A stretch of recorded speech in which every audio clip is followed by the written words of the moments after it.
ஷலம் ஷலம், நான் உங்கள் கோரிக்கிறேன். எபிரேய மொழியை வேதாகமத்தின் அடிப்படையில் எளிதில் கற்றுக்கொள்ள வாங்க படிக்கலாம்.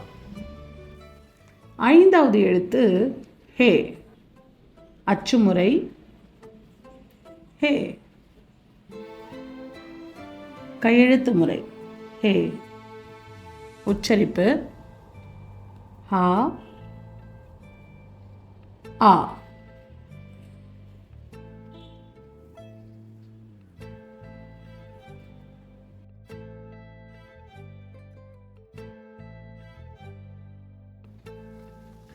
நம்ம நிகூத் சிஸ்டமில் கமாட்ஸ் பார்த்தோம். கமாட்ஸ் கமாட்ஸ். இரண்டாவதாக பத்தாக் பார்க்க போகிறோம்.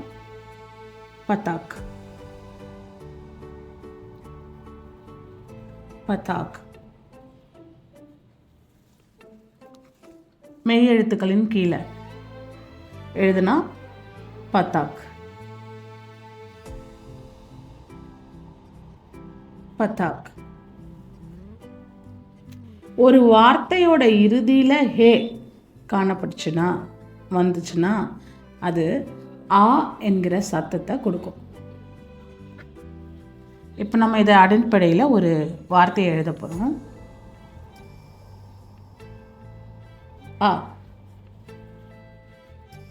ஹ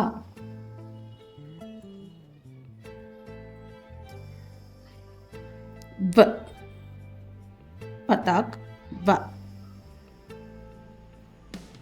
அஹவா அஹவா அஹவா.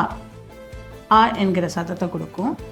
அஹவானா லவ், அன்பு. கையெழுத்து முறையில் எழுதுகிறேன். அஹவா அ ஹ வா அஹவா. கமாட்ஸ் கமாட்ஸ் பத்தாக்.